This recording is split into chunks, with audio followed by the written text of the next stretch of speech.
All kinds of stuff. I mean, Have you ever gone through a period in your life where you had no money? No, I've never. No, it has not happened to me because when I'm pushed up against it, I work, I earn a good living, and it's always been provided. I mean, the evidence. So you can take care of yourself. Yeah, and the evidence that it's not going to be there, that's just my own fear because it has always been. Not happened to me because when I'm pushed up against it, I work, I earn, provided. I've always been able to pay my bills and have nice clothes and live in a nice place. So your barrier, your issue really is fear. And not trusting. Yeah. Who is it you're not trusting? Are you not trusting your father? Or you're not trusting yourself? I'm not trusting myself. And yet your track record is very good. Yeah, only over the past, year and a half is really when I was turned loose to take care of myself, and that's, of course, when I have a feeling that you could take $5 and live a whole month very well. I'd have to question that. No, I think you have enough resources, that you're a very clever, very bright person, and you would work it out. You could probably start out with no money, but I'd say $5 just to get you started. Well, and you could live a whole month without it. Remember, money is a means of exchange. It has no meaning in itself. We give it so much meaning. Okay, so your fear is that you won't be taken care of and it's going to be taken from you. Yeah. And you see where it's coming from. All right, let's have a couple more. Yes, right here.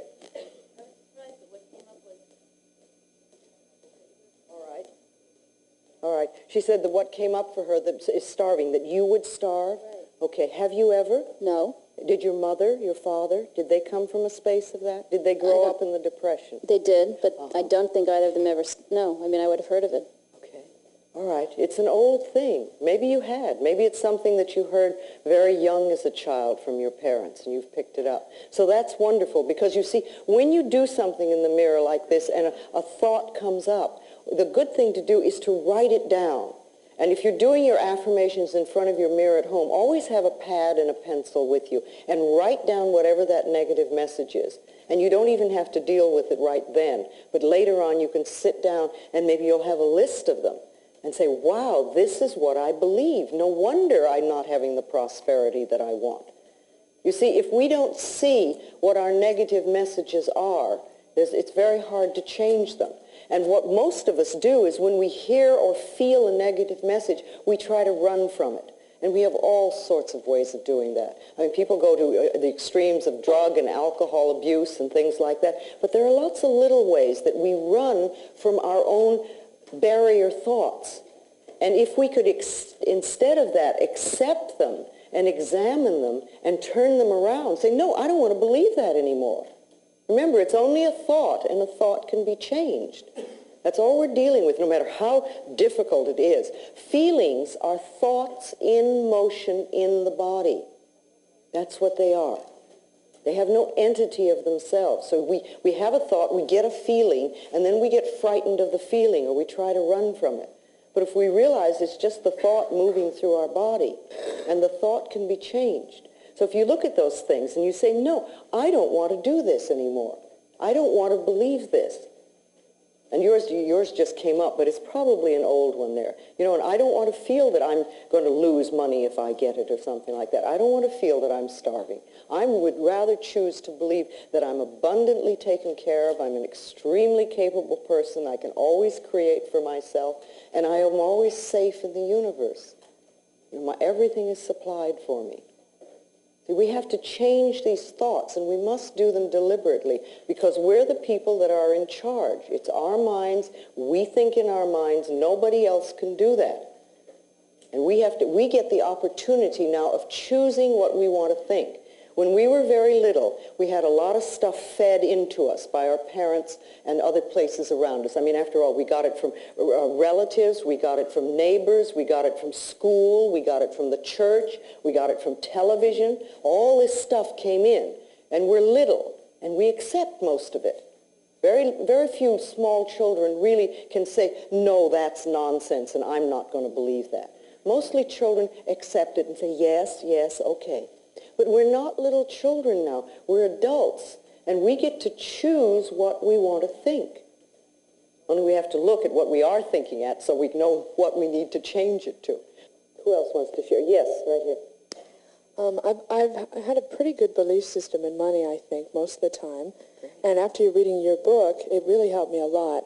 And it was wonderful. I mean, it helped me so much. And I found unexpected sources of money coming in, and just my spending habits changed. And I felt great about it. I shared those beliefs with some people that I know, and I also talked about feeling like deserving certain amounts of money. And what happened was they told me that that's not true, that what makes you feel like you deserve it, and that's not true, you have to earn it. And they know how hard I work at my job, which is not very hard. But on the other hand... No wonder they're upset. People get angry at people who don't work very much. Right, but I do work in other areas outside of my job. You don't have to justify yourself. Okay, thanks. That was my fear, was that maybe I don't work hard enough to deserve the amount of money that I have. Honey, if your consciousness is clear enough that you can bring in good money without struggling, I want you to love yourself. You see, you do something like you pick up your little mirror and say, thank you for being so clever and bright. Thank you for getting it. Because what you really did is you got it. You do not have to struggle in order to make money. If you really work at things that you love, you can usually bring in good money. If you work at things you hate, or if you have a belief that you don't deserve, then you won't have it. But the people who are telling you you have to work hard, they work hard, yes? Yes. And they don't make as much as you do. They don't seem to have as, right. Okay. Well, you know, do you want to, see, you've put out your hand, and you've said, I'm willing to help you up. And they said, no, we're going to pull you down. Right. And which way do you want to go? See, I reach out my hand a lot to people, and if they take it and want to come up, that's wonderful. Then I can teach, and we can really go places. But if they're going to try to drag me down, you know, I say bye, and I go talk, and I go work with somebody who really wants to come up out of the mud. I see. Do you feel that money is an exchange of energy? It's energy. It's exchange of services. That's all it is. It has no meaning in itself. And you know, a $10 bill is quite as spiritual as a rose. It's matter, it's form, it's energy, and it's what we give it. It's what we believe about it. We have so much stuff on money. I used to find it was much easier to teach a class on sexuality than it was on money, because when we get our money beliefs pushed, it's amazing how angry we get. Because they're very tied into us. Even though we may say, I want to prosper, we will put up barriers and fights and all sorts of things. So it's okay to have money even without working hard at a job. First of all, you don't need my approval to live well.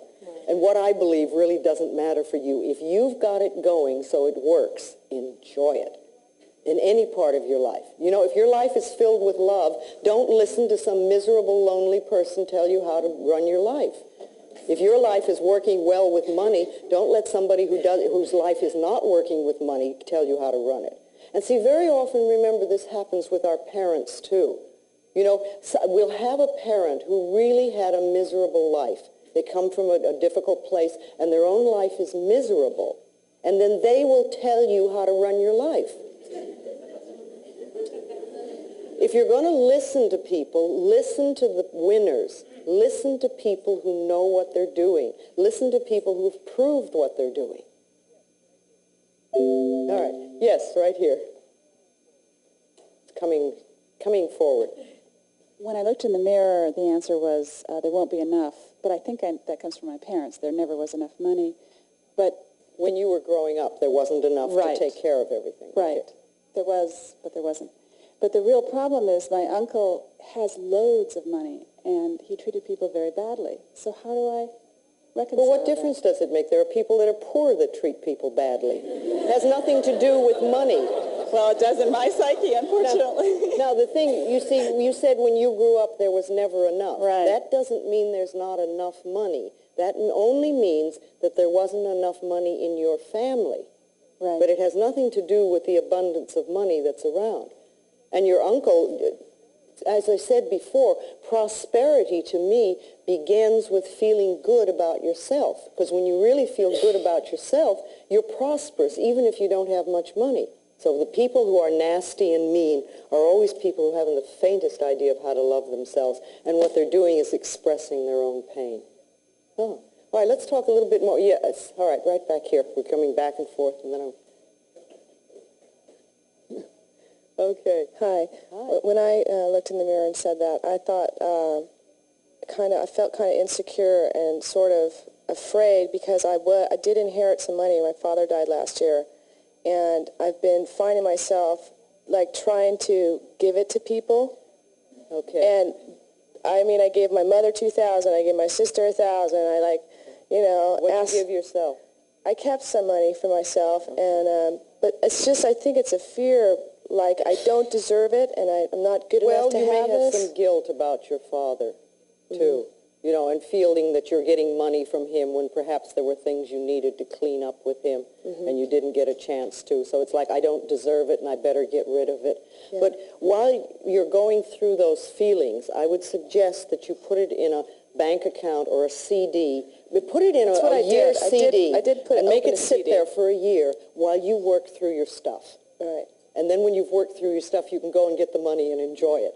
But if you have your hands on it right now, it sounds like every time a guilt feeling comes up, you may give some away. Yeah, it's and like whenever I seem to have people in my life coming in with money problems constantly. Of course. And it's like the first thing I want to do, I'll give you $100. What do you need? And it's like, I don't know if I'm trying to... No, you see, they're coming to you because you're feeling the guilt about the money. Okay. If it wasn't, they probably wouldn't even mention that they had money problems to you. So they're helping you sort of go through your stuff. Okay.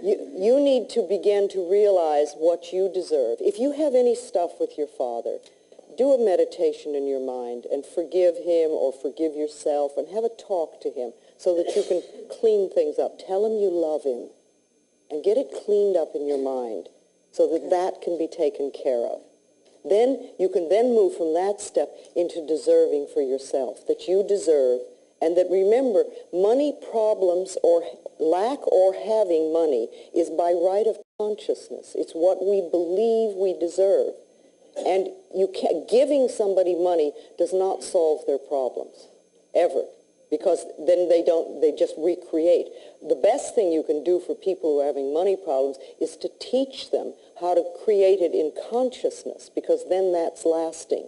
That's much more lasting than handing some. But you can give, obviously we all give some money away at times, but don't give it away because you feel guilty. Because remember, people will say, oh, well, I have to help people. But you're a people too. You are somebody. You're worth loving and you're worth prospering. I like to think that we have a cosmic bank account, all of us.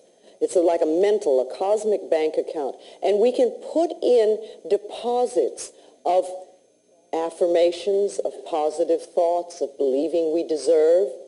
And we can eliminate the debts, the negative debts and negative thoughts and negative beliefs. We can take those out. And the more that you put in wonderful experiences and wonderful thoughts into your cosmic bank account, the more you will take out big dividends. Remember, your consciousness is the best bank account that you can have. What you do up here is far more important than what you do just in a bank account. Loving yourself pays enormous dividends. Enormous dividends. I know lots of people get upset because they say they're on a fixed income. But remember, who fixed it? Who fixed it? And it's a thing of consciousness. It can be changed. We want to realize that where we are is the totality of possibilities. Not a little bit, but the totality of possibilities. And all things are possible. We want to know that our job is only one channel of an infinite source. There's an incredible infinite source that supplies everything, from the air we breathe to the vegetation to the plants and the animals and the planets and the stars and everything that's imaginable. And our jobs are like one